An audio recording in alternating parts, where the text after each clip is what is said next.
Good morning, children. Today we will learn how the nutrients absorbed is used to give us energy, that is respiration. Respiration is the process of breakdown of glucose to release energy. It may take place in the absence of oxygen, that is anaerobic respiration, or in the presence of oxygen called aerobic respiration. The process of breakdown of glucose takes place in the cell. It is in both aerobic and anaerobic respiration. Glucose, a 6-carbon compound, is first broken down into two molecules of 3-carbon compound called pyruvate. Now, this takes place in the cytoplasm of the cell by the process called glycolysis. Now, further breakdown depends on the presence or absence of oxygen. That is, in anaerobic respiration, the pyruvate is converted into ethanol and carbon dioxide in yeast by the process called fermentation, and energy is released. While in aerobic respiration, the pyruvate molecules are broken down into carbon dioxide, water, and energy is released as ATP molecules. Now, this process occurs in the mitochondria as the enzymes required for this breakdown are present in the mitochondria. This energy is present in the bonds of ATP, that is adenosine triphosphate molecules. Now, in human muscle cells, sometimes anaerobic respiration takes place, that is during rigorous physical exercise. Due to the insufficient supply of oxygen to the muscle cells, anaerobic respiration occurs where pyruvate is broken down to produce lactic acid and energy. This lactic acid in the muscle cells causes cramps. Anaerobic respiration produces less energy as compared to aerobic respiration due to incomplete breakdown of pyruvate molecules. Now, aerobic respiration, oxygen is required. Now, different organisms have their own mechanism to take in oxygen inside their body for the cellular respiration. Let us learn about gaseous exchange in plants. In plants, exchange of gases takes place through the stomata in the leaves. We have already studied the structure of stomata earlier. The large intercellular spaces ensure in plants that all the cells are in direct contact with the air. So, carbon dioxide and oxygen are exchanged by diffusion. In stem, they have lenticels to allow the gaseous exchange. In aquatic animals like fishes, they take in oxygen dissolved in water that flows over their gills, which is richly supplied with blood vessels. This is how oxygen is taken in and carbon dioxide is released out. Since the amount of oxygen dissolved in water is low, so the rate of breathing in aquatic animals is much faster than the terrestrial animals. Now, the gaseous exchange in human beings occurs by the respiratory system. The human respiratory system consists of nostrils, nasal cavity, pharynx, larynx, trachea, bronchi, lungs, bronchioles, and alveolar sac. The air from outside enters through a pair of external nostrils into the nasal cavities. This nasal cavity is lined by ciliated pseudostratified columnar epithelium with gland cells. This filters the air, and the mucus secreted by mucous cells traps the dust particles. The air then enters the pharynx, which provides passage into the trachea through a slit-like aperture called glottis. The glottis has a cartilaginous flap called epiglottis, which closes the glottis during swallowing of food.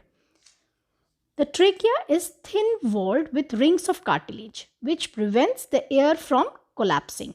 In the lungs, the trachea divides into left and right bronchi.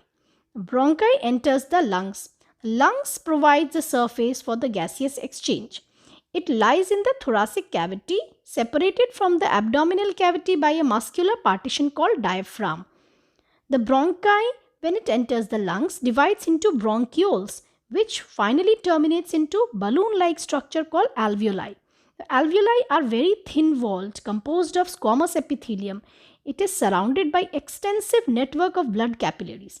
It provides a large surface area for the exchange of gases. How does the oxygen and carbon dioxide enter our lungs? It is by inhalation and exhalation. When we inhale air, our ribs that guards our lungs lifts upwards and outwards. The thoracic cavity expands.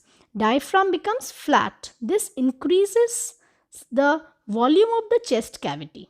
When the volume increases, the air pressure decreases. Hence, air rushes into the lungs and fills the expanded alveoli. Now, during exhalation, the diaphragm and the ribs relax. Ribs moves downwards. Diaphragm becomes dome-shaped. Chest cavity decreases in volume, so the air is pushed outside. Now, the final exchange of gases takes place in the alveoli.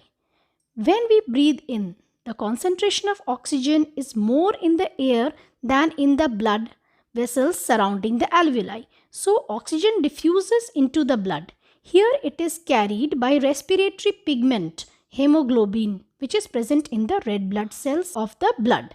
The oxygen is released in the cells by diffusion, and carbon dioxide produced during cellular respiration enters the blood.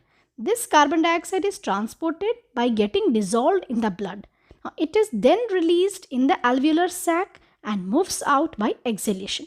This is how the whole process of respiration takes place in the human beings.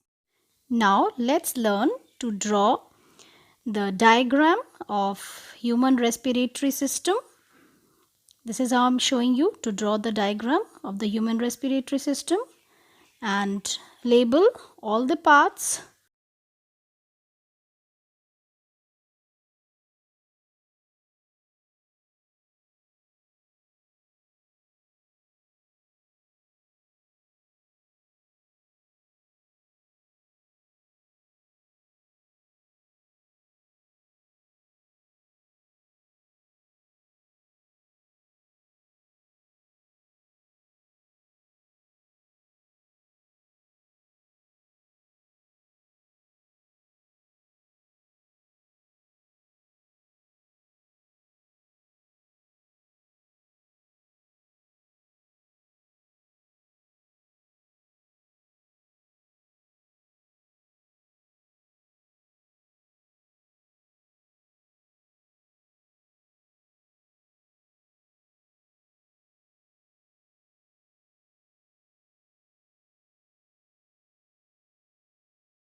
Draw and practice the drawing and the labeling of the diagram which I am showing you. Thank you.